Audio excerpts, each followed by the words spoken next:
leadership teams are not always aware of why these things are getting stuck. And why are they getting stuck is because people are just trying to do a good job, running the business, making as much revenue as they can, as fast as they can, sometimes to get more bonus or a promotion. There's no ill intent. But if you don't fight against that, if you don't create an incentive structure or even, a separate sales team for new types of products, it just won't take off. So anything that is slightly different all the way to like explore as a continuum to things that are very different, you need to proactively take care of the governance. And that's the big theme. I want to thank our sponsor, Kyndryl, who runs and reimagines the technology systems that drive the advantage for the world's leading businesses. With a unique blend of AI-powered consulting built on unmatched managed service capability, Kyndryl helps leaders harness the power of technology for smarter decisions, faster innovation, and a lasting competitive edge. You can also find many of the great guests we've had on the Innovation Show with their articles on the Kyndryl Institute, which is at kyndryl.com/institute. There was a quote we announced on last week's episode with Alex Osterwalder by Steve Blank, who's actually a mentor to Alex and a guest on the show and a future guest on the show as well. Brilliant line. It appears in Lead and Disrupt, the book by Michael Tushman and Charles O'Reilly that popularized the idea of exploration and exploitation. That idea initially came from a guy called James March, which Michael Tushman always credits as the guy who came up with the concept. But the Steve Blank line was that exploitation pays your salary, exploration pays your pension. But there's another side of that, and something we're going to talk to our guest today about, which is a line by Harvard business professor Theodore Levitt. And he said, organizations by their very nature are designed to promote order and routine. They are inhospitable environments for innovation. So that's something we're going to talk about today. It's a pleasure to welcome back the author of, for those who are watching us, all those books that are adorning my shelf behind me there, the great Alex Osterwalder. Very welcome back, man. Very cool to be back. Always a pleasure talking to you. Great to do this series with you, man, the Strategyzer series. I want to tell our audience, I have a copy of a random one of Alex's books up for grabs. If you sign up for our Substack, and you will just be in with a chance to win one of those, and I'll pick a name out of the hat. Alex, I set us up there, man. We talked about something actually, it's going about nearly a year ago now. It was an interview we did in person, an impromptu interview at Thinkers 50. I grabbed you, I said, hey, Alex, I have Howard Yu here and Sangeet Paul Chowdhury. Do you want to do an episode of the Innovation Show? And in that episode, we came up with this concept, that something that you said, and we said, well, that's Osterwalder's law. And it's linked to those two quotes we said earlier on. So I'm going to set you up there, man, and hand over the mic. That was a great moment. That was it was really a fun session with two brilliant thinkers, and yourself and myself. And like this whole idea that the core business kills everything that looks differently is it's not a new idea at all, right? People have been talking about the ambidextrous organization. You showed, the whole origins of where all that comes from, but it's something that leadership teams are really still struggling with. And I can see that, with my little window on the world. I have a couple of senior leadership teams of large organizations that come to me and ask, well, how do we actually, do new stuff? And sometimes they ask, well, why isn't this taking off? Like I'm trying to invest in it. Why is it not working? So that idea that the core kills everything that looks differently, antibodies that just kill new products, new channels, new ways of working, new business models. That's absolutely not new. But I think, I'd even say one person who we didn't mention yet, Clay Christensen, with the Innovator's Dilemma, he really kind of framed that around a product perspective, that companies, they get really good at doing what they're doing, focusing on the clients they're focusing on. I just think it's actually a bit larger that everything that is different, like revenue streams with a different kind of margin, even a new product in the same business model to the same customer, the sales team might say, hey, I don't know how to sell this yet. I don't have a slide deck. I'm just going to sell this stuff I've been selling for ages. And you really have to fight against that as a leadership team to enable new things to become possible. So that's a big, big, big, big theme with many leadership teams. Some are aware and proactively come to us. And sometimes it's more from the bottom up, where the growth and strategy teams say, hey, Alex, can you help us work with the leadership teams? Because they don't really get it. They're so focused on the core. What can we do to get them to open kind of their mind a little bit? Because they want to, it's just they don't always know how. So this concept of explore, exploit, one of the things we touched on actually was the metrics are different. We touched that on episode 2, that you have to measure them differently. Otherwise, you'll just kill them, because through the lens of the existing, they look like they're not working. But the other is something that's really important, that many, many of the people you work with, heads of innovation, heads of change, heads of transformation, also heads of new business units struggle with, is actually the sales team. And you mentioned Clayton Christensen there. One of the first places I read about the case of Sonosite was in Christensen work. And Sonosite was this company that introduced in 2002, I think it was, this product called the Titan. And it was a ultrasound device about the size of a laptop. But Kevin Goodwin, who was the CEO himself, heard from clients that they wanted something smaller. So it was about a third the size and a third the price. Customers loved it, but nobody bought it. So he went out with his top salesperson, sat in one of the sales meetings, and noticed that the guy never took out the new product. He kept talking about the Titan, this main product that he knew how to sell, that he had a huge margin on. And after the meeting, Goodwin, who was the CEO, so this guy's CEO, and Goodwin says to him, why didn't you show him the machine? And he's like, well, what's my job? And Goodwin's like, to sell for the company, to make us money. He goes, yeah, I have to sell 3 of those instead of just one of those. And my commission's better on one of those. Mic drop. And he had the concept that I have to change the whole reward structure, etc. So this is something that you experience time and time again, and it will ring true for so many of our listeners. It's 100% spot on what you're saying. And that, is for something that's probably even closer to the core. Now, imagine if you're coming up with a completely new business models for new customers, you got, an entirely, different set of challenges. But I think the key thing that you emphasized here is that leadership teams are not always aware of why these things are getting stuck. And why are they getting stuck is because people are just trying to do a good job, running the business, making as much revenue as they can, as fast as they can, sometimes to get more bonus or a promotion. There's no ill intent.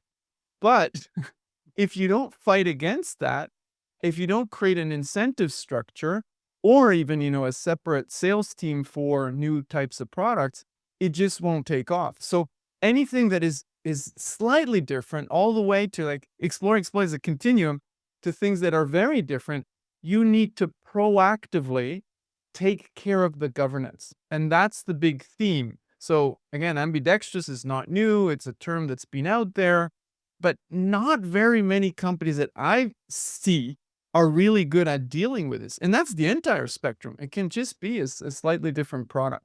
So that's the key, that you really need to help leadership teams do the top down, because bottom up is relatively easy if you do the right thing. There are a lot of people who are passionate about selling new things, exploring new opportunities, but the system isn't there. So it's generally these days, when it comes to new growth initiatives, I think it's a lot more of a top-down challenge. And it goes to, where does leadership attention go? To the big things. Well, everything, that has become big, take Amazon Web Services, it started small. So the key challenge for leadership teams is to focus on those small things that could become big. Because if you don't focus on them while they're small, while they're seeds or plants, they're just going to die. So you're never going to even see them. They're never even going to show up on your horizon. So that's why your story is pretty cool, because the CEO had to see that. And if you know this, you can be proactive. So One of the CEOs I really admire is Bracken Darrell. When he was at Logitech, he talked about trees, plants, and seeds. The trees were the peripherals business for, computers. And he said, well, we need to proactively reallocate resources. So he was shifting 70% of the resources from that core business. He's saying, look, it's trees, but eventually they're going to fall. Like, they're big and strong, but they're still going to die. We need to proactively reallocate resources to the plants and the seeds. And that was, like a speakers business. That was a computer gaming, which is a very different peripherals business than the office computers. So he did that proactively. So what it really is about is managing a portfolio of businesses and proactively taking money out of the core and pumping it to the plants and the seeds. And for that, you need the right kind of governance system. If you don't do that as a leadership team, that proactive portfolio management of all of your businesses, including, kind of creating new ones, you eventually will die. And that's one of the reasons why Amazon has been so powerful. You can love them or hate them, but, Jeff Bezos was always obsessed by the company dying while it was at the very top. He said, we're going to die. We need to keep that culture of day one. We need to create new businesses. We can't, just lean back. So that is something only leadership teams can do, that governance, that portfolio management. And they shouldn't be, focused just on managing the existing. That is not the key of the modern organization. Modern strategy is not just running the business in a world-class way, is really having a vision of the future and creating a portfolio that is future ready. It's interesting you said that. NVIDIA is a company that I wish I had invested in a long time ago. I have a friend who invested in him, and he's like a millionaire because of NVIDIA. But one of the things that was interesting is a book about NVIDIA out, and I was reading through it, and Jensen Huang always said we're 18 months from bankruptcy. But what was really interesting was he had, because of the life cycle of chips are so fast, he has different teams working on different chips all at the same time. And it brings me back to something you said, which is the governance aspect. And I know you work with senior teams on this governance, and even in industries that don't seem like they need an exploration governance. But this is where you bring it from this abstract concept that we write about and read about to something actually that you live and you do every day. I'd love you to share that, because one of the things Antonio Nieto Rodriguez said in his book, Powered by Projects, is that if you're in charge of transformation efforts, you have the right to put your hand up and go, I'm not doing this anymore unless I get 2 days of your attention, at least a week, maybe more. But like, I need that amount of your time to make this thing work. Otherwise, it's just going to fail. So in there's a lot of shifting the mindset of moving away from the thing you're brilliant at as a leadership team, which is running the business, the reason you got the job in the first place, to now imagining the future, backing the future, getting things wrong, etc. So how the heck do you do that? Yeah, so I'll share a quick anecdote before I get to a concrete case of a company that we're working with now. So many years ago, I was working with a really big financial institution, and we were setting up, this growth funnel with new, explore initiatives. And I had a session with the senior leadership team. This is like a bank with 50,000 people. And then the CEO, when I was telling him, you really need to be there for the sessions where we invest in these ideas. And he's saying, but they're still small. Like, can I just take them later when they're bigger? I said, no. People need to see you actively involved in exploration, because it's very symbolic. And jokingly, I said, I don't even care what you do as long as people think you're working on exploration. And we all had a laugh, but I was actually kind of serious. Now, the best leaders, they really proactively work on, governance, etc. So it's not just for the show, because, symbolic doesn't mean I'm talking about it and then it's innovation theater. It really means people know that every week you're meeting with, the teams that are working on exploration. You have time carved out in your agenda, because if you don't, nobody will take it seriously. We look to the top of an organization, and what they do becomes kind of, the truth of what we should be doing. So if you are not actively involved in spending time on that, and Rita McGrath has the, agenda test. I don't know how she calls it. I like to call it the Rita McGrath test. Looking at a CEO's agenda or the senior leadership team's agenda or their meetings agenda, when they have quarterly meetings, what goes on in there is what the company is going to see as important. So that's just key, right? So that's the story. Now, let me give you a quick example, and I'll show you just one exercise we did with them, pre-work. So I'm going to run this workshop in a couple of weeks. So there's a CEO of a luxury hotel chain that came to me, and was referred by another senior executive from another company. And he said, Alex, I really want to, start to look at exploration because we're world-class. Actually, we're very aggressive in expanding, but we need to already start to look at exploration. That's exactly what you want from a senior leader. Understanding how important it is to, pay attention to the core and to be bold there, but not to stop there. And they did, had to fix some stuff for 2 years or so. And now they're really looking more boldly into exploration. So we designed a workshop together where the senior leadership team will come together for a day to deeply understand, how does exploration work? Why does it often clash with running the, organization, the business? Because they have a portfolio of businesses, if you want. I'll get to that in a second. So they want to understand first, and then in the afternoon, we're going to design the governance. And what is that senior leadership team going to do every week, every quarterly meeting, looking at the portfolio of initiatives, exploit, explore. So that is, very fun to have some leaders that proactively come to you, because then you already know it's not going to be like fighting a windmill. I have another session with the leadership team at telco company where the growth and innovation team came to me. That's going to be a lot different because I think the CEO and the CFO are not yet really aware of what they're doing wrong. But so I'll give you a couple of examples what we did. I'll show you one concretely, and I'll explain it for everybody who's listening. So we're going to have that one day that we designed as a custom playbook for a strategy session on Explore Exploit. But before they come in, because we only have a day, it's a lot and it's little, right? At the same time for such busy people. So what I got, what I started working on with the chief of staff is a couple of exercises that they need to do before they come into the workshop. So they already understand, how does exploitation and exploration clash? How can I compare two business models? One of a core business, like a city hotel, compared to something that they're exploring. How are they different? Why might this get stuck? Because they have a very rigorous process, right, to run some of these things or open new hotels. How does that clash when you apply those processes to something new? So when you kind of look at it, it almost seems trivial. It's not in their daily thinking. So that's, what we're trying to do. So let me show you quick exercise that I got them to do. There are 3 pre-exercises. One of them is looking at their business model. What are their core business models that makes money? The second one is comparing two business models.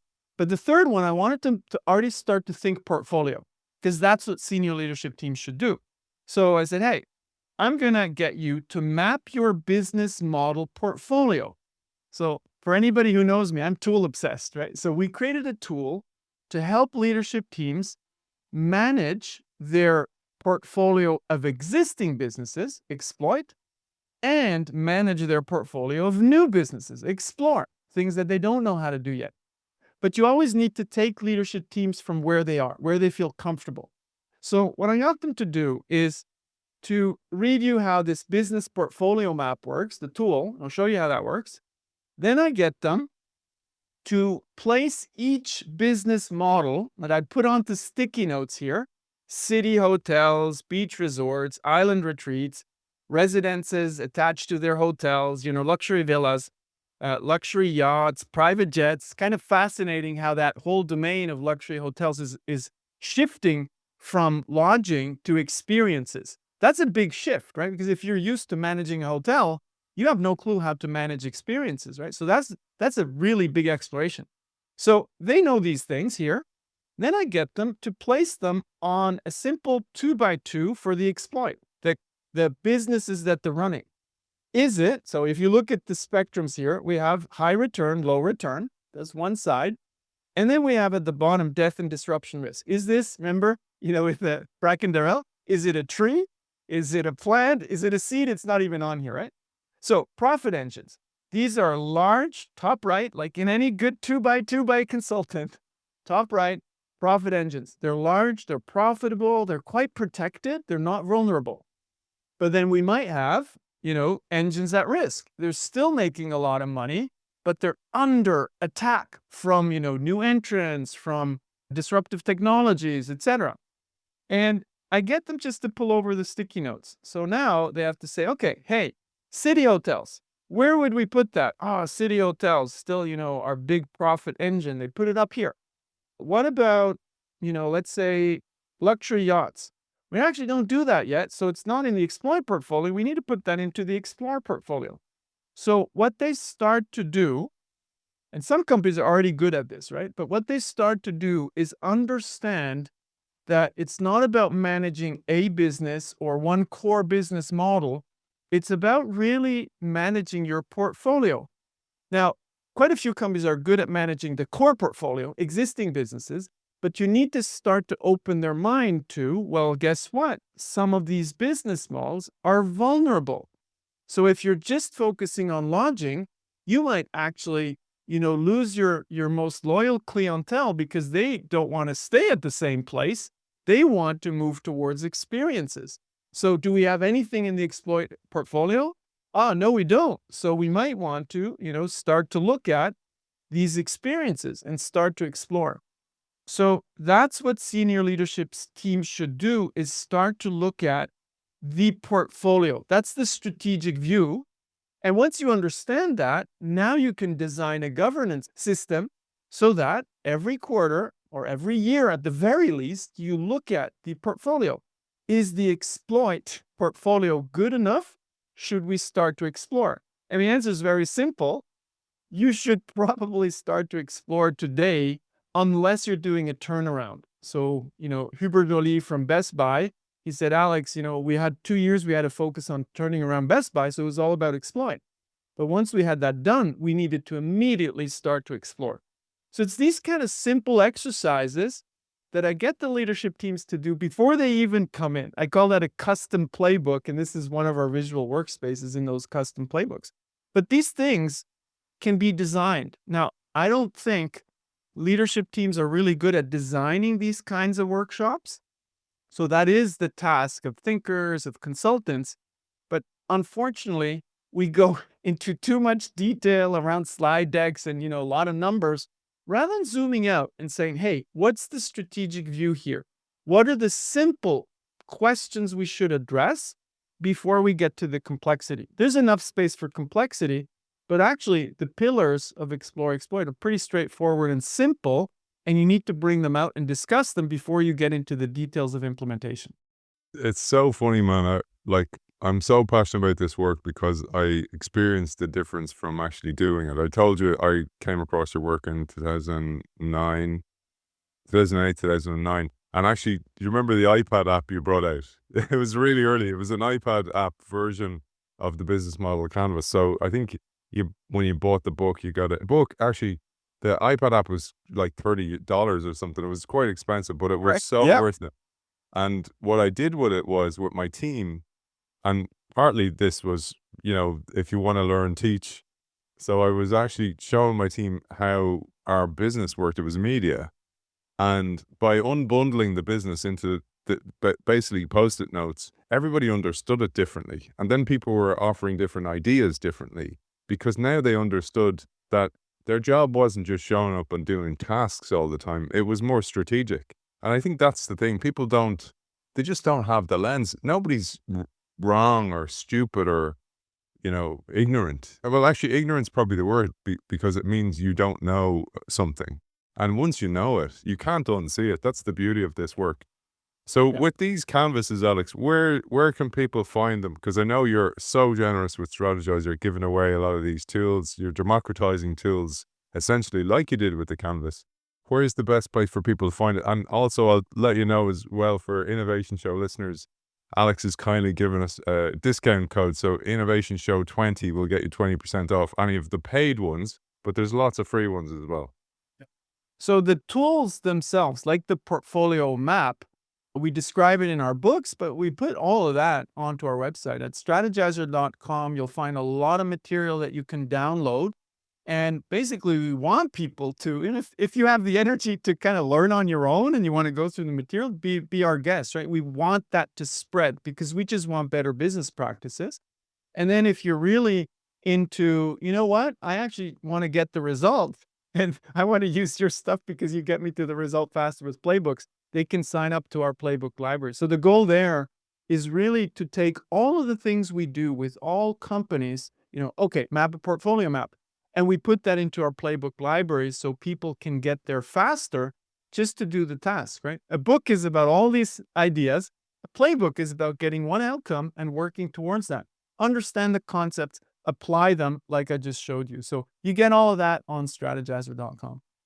Awesome. It's always a pleasure. Author of The Invincible Company, Testing Business Ideas, High Impact Tools for Teams, Value Proposition Design, Business Model Generation, and the one that he doesn't have behind him, but I do, Biz for Kids, which is a business model book to understand, for children to understand business models, because they're going to need to someday. Alexander Osterwalder, thank you for joining us. Thanks for having me. Real pleasure. As always, thank you to our sponsor, Kyndryl, who runs and reimagines the technology systems that drive advantage for the world's leading businesses. With a unique blend of AI-powered consulting built on unmatched managed service capability, Kyndryl helps leaders harness the power of technology for smarter decisions, faster innovation, and a lasting competitive edge. You can find Kyndryl at KYNDRYL, Kyndryl.com.